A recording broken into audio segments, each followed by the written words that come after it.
Why do I love Westerns? Maybe I like to see men trying to do the right thing, often against tremendous odds, and often for the protection of women and children, who are frequently as tough and feisty as the men who do the actual fighting. Though mostly written by men for men, the Western lays claim to anyone who loves storytelling, because it is an inherently dramatic form, usually a quest narrative that follows the hero's progression from innocence to experience, ignorance to knowledge, shame to redemption, outcast to community. Sometimes the trajectory is reversed, a fall from grace. These are all human journeys. They transcend any one demographic. As a fan of Westerns, I'm not alone among women.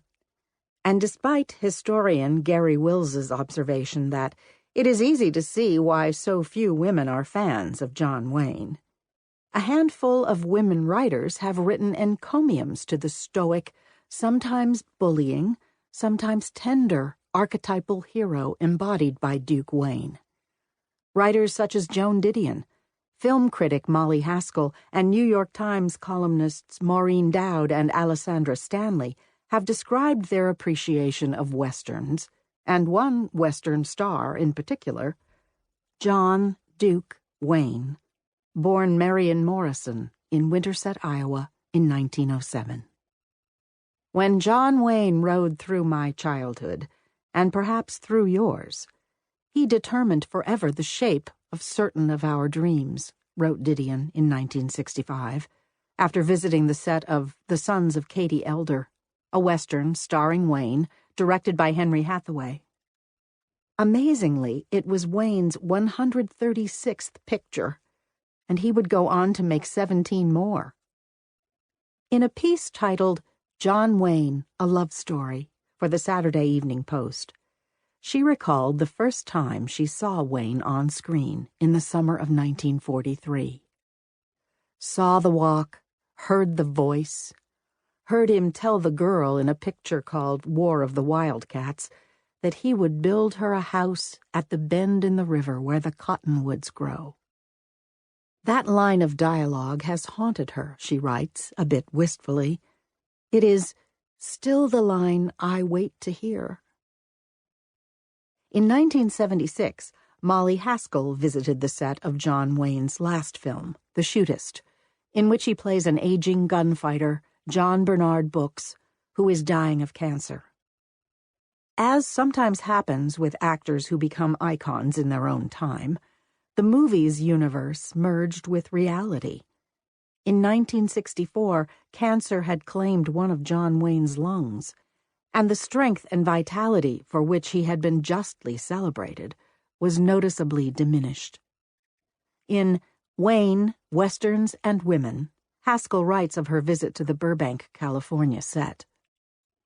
I am here because I consider Wayne one of the great movie actors of all time, a view not universally held among my fellow film critics. She describes identifying with masculine movie heroes instead of their wives or sweethearts when she and her friends were tree-climbing tomboys. We rode the range and slept under the stars and shot bad guys with the best of the men.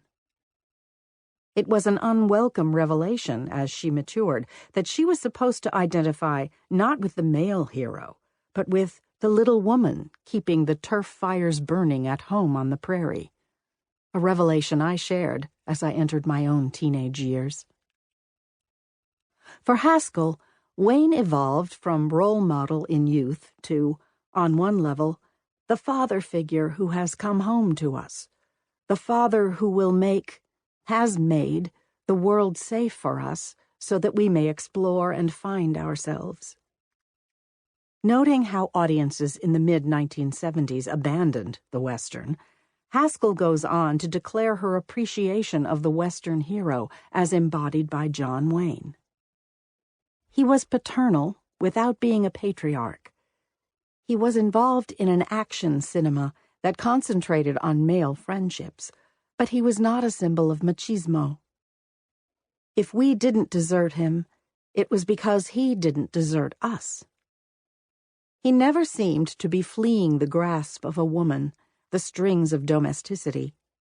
Often his quest was motivated by a woman, by some great love.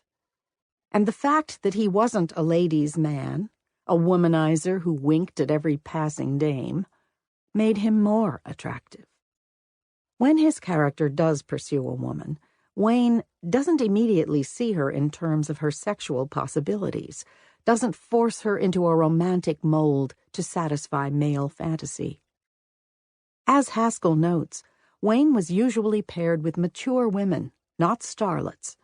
Maureen O'Hara, Patricia Neal, Colleen Dewhurst, Katharine Hepburn. He doesn't need sweet young things to bolster his ego, Haskell writes. Wayne has had the most startlingly rich and sensual relationships with mature women. Wayne is masculine, but not macho, which she aptly defines as sexual arrogance and preening, excesses of masculinity that come at a time when the real thing, functional masculinity that Wayne represents, is disappearing. Indeed, the scene in which Wayne first sees Maureen O'Hara as Mary Kate Danaher, strolling barefoot through a pasture in her red skirt and blue apron in John Ford's The Quiet Man, is a purely lyrical moment of romantic recognition. And in The Searchers, his doomed, unspoken love for his sister-in-law, Martha Edwards, adds a layer of pathos to the hero's quest to find his niece, kidnapped by the Comanches.